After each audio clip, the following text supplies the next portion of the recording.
Ассаламу алейкум, урматтуу мекендештер, урматтуу мусулман бир туугандар. Кудай таала орозоңуздарды кабыл кылсын. Ушул орозобузду Аллахым 100% кабыл кылсын деген тилекте 7-чи каналда Аалымдар айтсын теледолбоору эфирде. Анын алып баруучусу автору Темирлан Ахматов. Бүгүн сиздер менен биз ушул ыйман деген эмне деген темада сөз кылабыз. Биз менен 7-те кала бериңиздер. Ушул бүгүнкү биздин суроолорубузга жооп берүү үчүн дин аалымы Имам Сарахши медресесинин мүдүрү Рустам уулу Орозмаматов устаз келген. Кош келдиңиз. Ассаламу алейкум ва рахматуллахи ва баракатух. Устаз, орозоңуз кабыл болсун. Алла кабыл кылсын.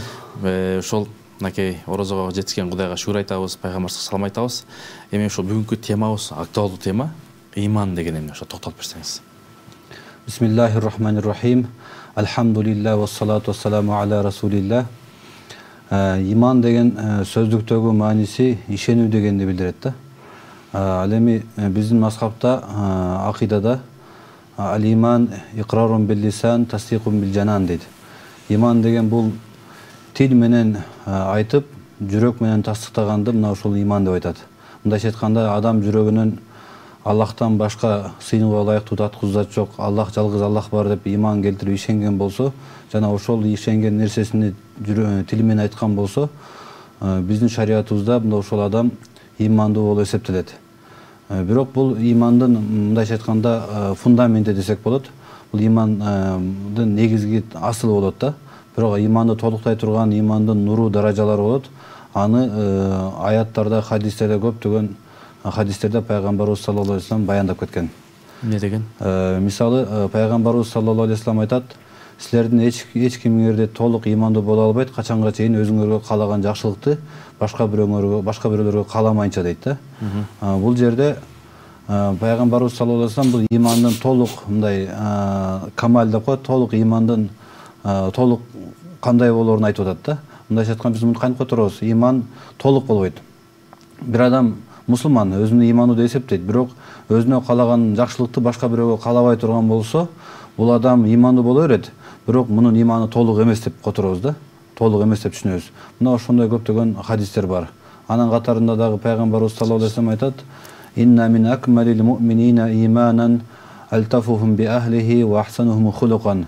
Араңарда иманы эң толук адам ким десе, ким өзүнүн үй бүлөсүнө эң жакшы мамиле кылган болсо, жана кимдин кулктун өзү эң жакшы чырайлуу болгон болсо, мына ушул адамдын иманы эң толук деп пайгамбарыбыз саллаллаху алейхи вассалам айткан. Мына ушундай көптөгөн хадистерде имандын камалын баяндайт. Жакшы устаз. Ушул өзгөчө башка айларда азыр ушул Ороз айында иманды дагы мындай толукташ үчүн, кубаттуу болуш үчүн, имандын даражасын көтөрүш үчүн кандай амалдарды кылышыбыз керек? Негизинен бул өзү орозо. Аллах Таала Кур'ан-ы Каримде айтат: "Аузу биллахи минеш шайтанир раджим. Я айюхаллазина аману кутиба алейкумус-сиям, кама кутиба алаллазина мин кабликум лааллакум таттакун." Эй имандуулар, силерге орозо кармоо парз болду, силерден кандай да мурдакы адамдарга парз болгондой эле силер таква болууңар үчүн дейт.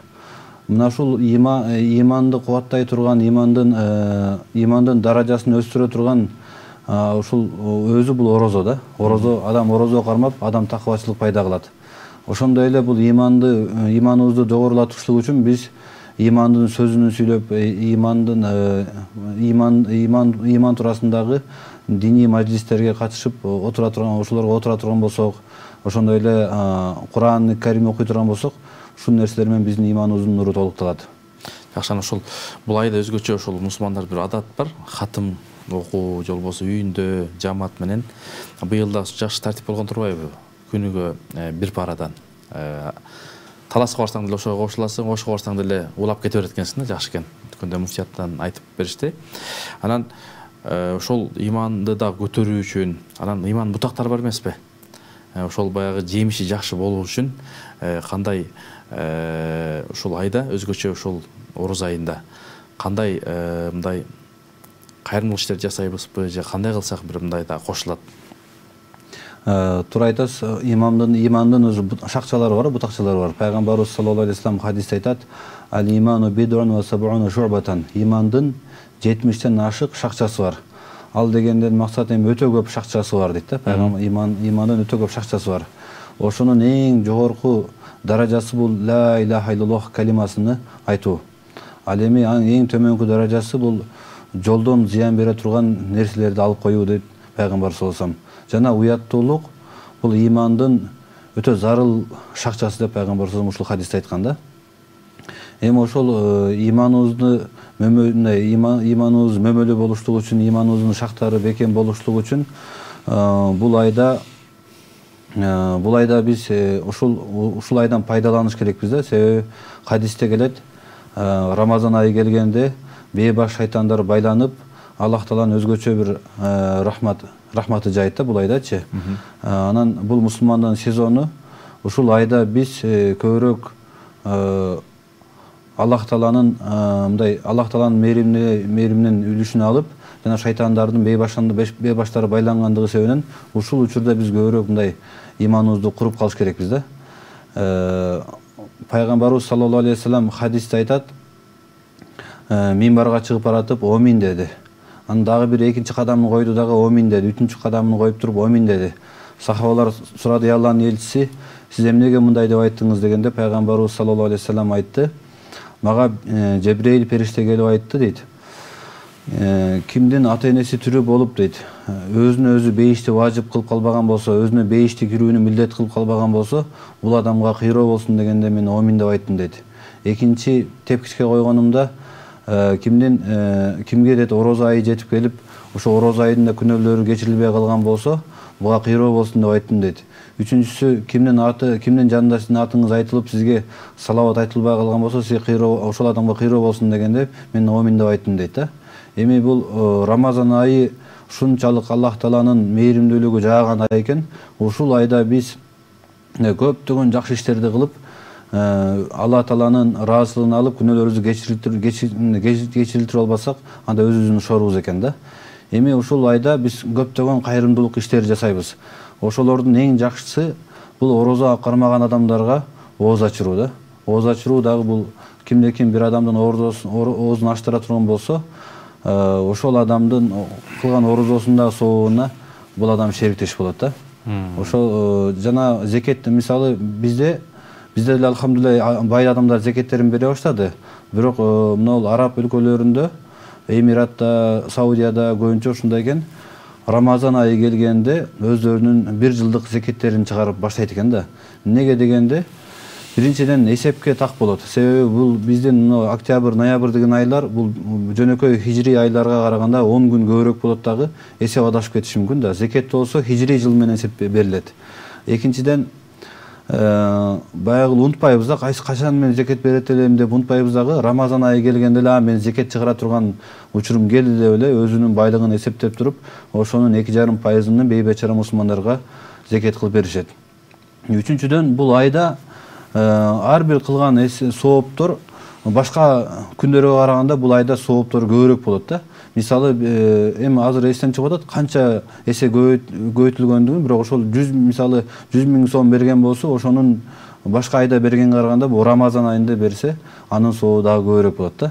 Ошого бул Рамазан айында ошо зекеттерибизди чыгарып, бейбечараларга жардам берип, өзгөчө ушундай муктаж үй-бүлөлөр бар, ооз ача албаган кээ бир адамдар бар, ошолордун оозун ачырып жардам бере турган болсок, өтө жакшы болот.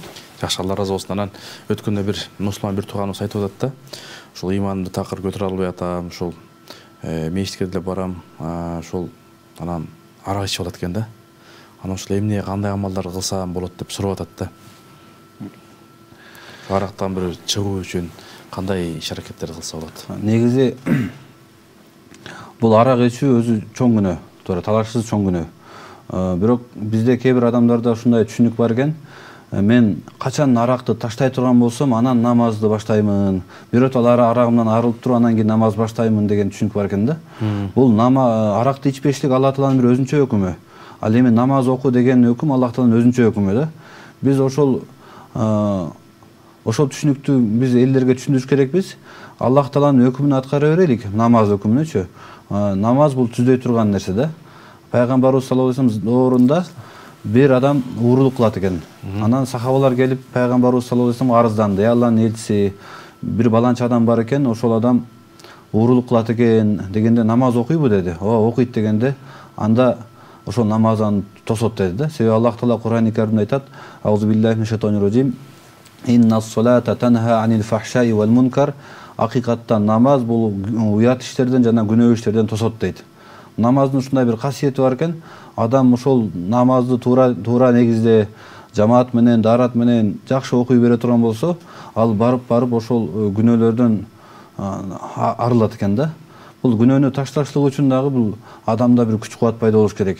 Мисалы, мен оюмча өзүм жеке оюм, бул көбүнчө арак ичкен адамдар көбүнчө мына ак көңүл болушат да. Досторун кыялбай, достору сунуш кылса ошону мындай отказ бере албай турган адамдар болушат.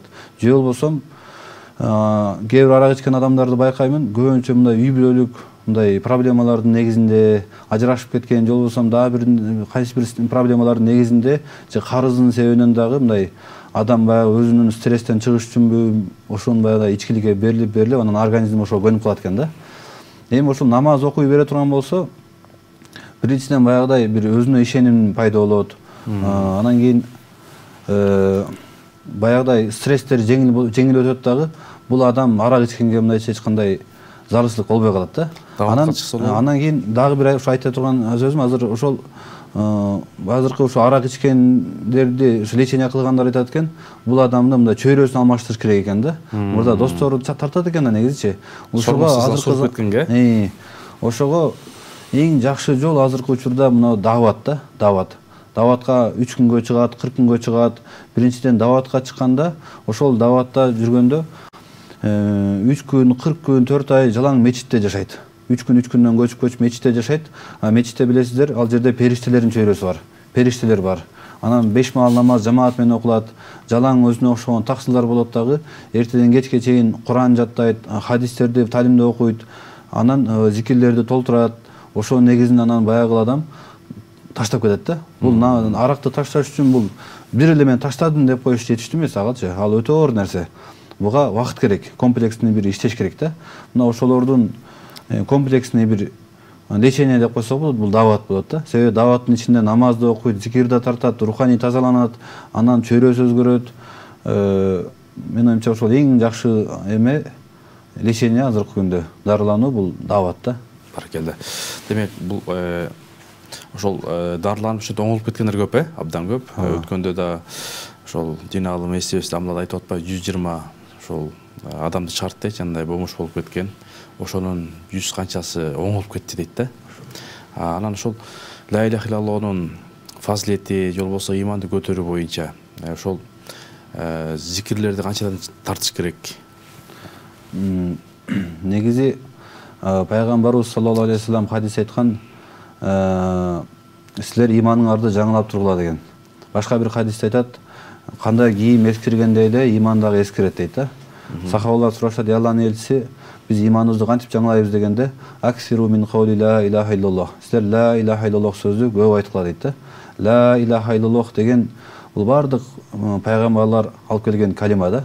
Ла илаха иллаллахтын мааниси Аллахтан башка эч бир сыйынууга ылайыктуу зат жок.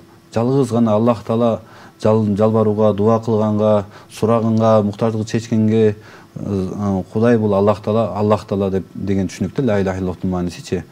Мына ушул ла илаха иллаллахту биз адамдар мусулман болгондо эле айтып коебуз дагы, ошо ойдон болду деп ойлойбуз да. Жок, пайгамбарыбыз сахабаларга айтып атат да. Чогуу жүргөн сахабалар айтат, силер иманыңарды жаңылап тургула дейт да. Ошол сыяктуу биз деле жазында, күзүндө, кышында кийимдерибизди жаңылайбыз го. Ошондой эле биз иманыбыз күнүгө керек да. Керек болсо күнүгө айтып туруш керекпиз. Биздин ошол устаздар айтат эле, эрте менен кечинде күнүнө 100 жолу субханаллах, 100 жолу алхамдулилlah, 100 жолу Аллаху акбар, 100 жолу салават, 100 жолу ла хавла ва ла куввата илля билlah, 100 жолу истигфар, анан 100 жолу ла илаха иллаллах. Ошондо бардыгы бирип 7 зикир болот. Ошо 700 зикир, 700дү эрте менен кеч толтуруп туруш керек да. Белгилүү алым Мухаммад Юсуф Кандахлави деген алым болгон. Ушул киши айтат, ушул зикирдин акыйкаты келишлиги үчүн адам өзүнүн жашоосуна 3 нерсени адат кылыш керек деген да. Ошонун биринчиси эрте менен кечки ушул 700 зикирге бекем болуш керек деген да. Атайы вакыт ажыратып. Экинчиси маснун дуалар деп коет, сүннөттө келген дуалар. Мисалы үйгө киргенде дуасы бар, базарга барганда дуасы бар, машинага отурганда дуасы бар. Ушул дуаларга адам бекем болуш керек. Үчүнчү күнүнө жашоосунда жөнөкөй адамдар бир пара Куран окуп туруш керек деген да. Эми тилекке каршы биздин Кыргызстанда бул эми болсо керек. Буга чейин бизде бар Совет Союзунда адамдар Куран окуганды билбей калгандагы, Куран окуганды көптөр биз билбейбиз да. Мисалы Мекке, Мединага барганда, умрага барганда да көрсөңүздөр, байкасаңыздар, киресиздер, Африкадан келгендер, Пакистандан келгендер, арабтар баардыгы Куранды ачып окуп турушат. Бир эле биздин Орто Азиядан келген элдер мындай Куранды анча окуй алышпайт да. Эми иншалла жаштарыбыз окуп атышат, мечиттерде азыр Куран сабактары болуп атат. Бир 10 жылдан, 20 жылдан кийин биздин ошол деңгээлге барып калабыз. Ошол деңгээлге деле биз иншалла барып калсак керек иншалла. Жакшы буюрса Алла кабыл кылсын. Бул орозодо кабыл болот да дуа тилектер. Анан бул орозодо да ошо иманды көтөрүү үчүн ушул Куранды үйрөнсөк да жакшы болот, Ооба, негизи бул тамгасында да сооптор бар да. Ооба, негизи өзү Куран бул Рамазан айы Курандын айы деп айтылат да. Себеби Аллах Таала өзү Курани Каримде пайгамбарыбыз саллаллаху алейхи вассаламга 23 жылдын ичинде бөлүп утур учурга жараша түшүрүп турган. Андан сырткары Рамазан айында дагы Жебрейил периште бир жолу Куранды пайгамбарыбыз саллаллаху окуп берип турган. Бул асман дүйнөсүнө түшкөн бир жолучу. Андан сырткары пайгамбарыбыз саллаллаху өлүп аткан жылы пайгамбарыбыз саллаллаху Жебрейил периште 2 жолу окуп берген. Негизи Рамазан айында өзү бир жолу окуп берген да.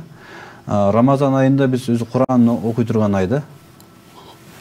Биздин немеде өзү негизи Рамазан айында намазда, тарауи намазда бир жолу башынан аякка Куран хатым кылышлык бул сүннөт муаккада. Сүннөт муаккада. Азыр адамдар дем салдырып атат барыпчы. Ооба. Дем салдырганга барганда ал жерде Ихлас Фалак-Насты окуйт, Аятал Курсини окуйт дагы эле шуфкуф деп коет. Ал молдо эле чарчап калган болушу мүмкүн да. Бирок бул Куран шифа. Күчтүү аз болсо деле баягы адам айыгып кетет да. Эми Рамазан айында элестетиңиз, бир ай бул Рамазан айы хатымга катышкан болсо, бул деген толук 30 паранын деми түштү деген сөз да бугачы. Ошон үчүн бул Рамазан айында толук ушул хатымга катышканга биз ошо кызыктар болуш керекпиз. Баркелде. Ушул анан иманды көтөрүш үчүн бүгүнкү темабыз иман деген эмне да? Ушул 5 амал мындай таасир бериби? 5 амал ушул 6 сыфатка токтоп берсеңиз. Иманды көтөрүштүк үчүн адам өзүнүн иманын сакташ бул парыз. Эми ар кандай аалымдар ар кайсы учурда ар кандай бир ыкмаларды колдонгон да. Эми азыркы учурда ошо актуальный биздеги Кыргызстандагы болуп аткан бул вазифалардын бири бул 5 амал да. 5 амал деп ошол аалымдар айткан, ошол 5 амалга адам бекем боло турган болсо, ошол 5 амалды сактап жүрө турган болсо, кандай чоң фитналар келбесин, керек болсо дажжалдын фитнасы келсе дагы бул адам сакталат деп аалымдар айтышат да. Мына ошо 5 амал бул биринчиси күнүнө 2,5 саат адамдарга барып тыкылдатып адамдарды иманга чакырат. Тыкылдатыш деле шарт эмес, туугандарга барат, зыярат кылат, элдерге мындай имандын негизинде бирөөлөргө дават кылат да, 22,5 саат. Ооба. Анан күнүнө мечитте жана бир үйдө таалим өтүш керек. Хадистерден таалим өтүү. Үйдө 5 мүнөт. Азыркы күндө мисалы үй бүлө чогулуп отуруп бир китеп окубай калды да. Баласы TikTok көрүп отурат, апасы Instagram көрүп отурат, атасы Facebook көрүп отура турган заманда болуп калдык азырчы. Эми азыр ошол үй бүлө топтолуп отуруп, кечинде 5 эле мүнөт же 10 мүнөт 6 ай хадис окула турган болсо, мен оюмча ошол үйдө иншалла иман кадимкидей кадыресе өсөт да. Экинчиден, үчүнчү амал бул ай сайын даватка чыгып турат. Бул чубак ажы айткандай, бул адамдын иманы бул батарейка сыяктуу дейт да. Ооба. Батарейка сыяктуу. Мээсиндеги нерсе ошол флеш-картанын ичиндеги маалымат сыяктуу. Биздин мээбизде маалыматтар бар. Намаз окуш керекпиз, калп айтпаш керекпиз, башка иштерди кылбаш керекпиз деген маалыматтар бар. Телефондун ичинде деле маалыматтар болот да. Бул 100 адамдын контагыны бар, могул сүрөттү могул жерде тартып алган деген контакттар бар да, сүзүндөр бар да, маалыматтар бар. Бирок ал батарейка отуруп калдыбы, ал маалымат пайда бербей калат. Ошондой эле адамдын мээсинде дагы көп деген маалыматтар бар да, бирок баягы батарейка отурганда эле имандын нуру өчкөндө эле ал адам намаз окуш керек билип турса деле намаз окуш кыйын болуп калат да. Ошол сыяктуу өзүнүн иманын жаңылап турушук үчүн ай сайын даватка чыгып турат, жыл сайын 40 күнгө чыгып турат, өмүрүндө 4 айга чыга турган болсо, бул адамдын иманы жаңыланат.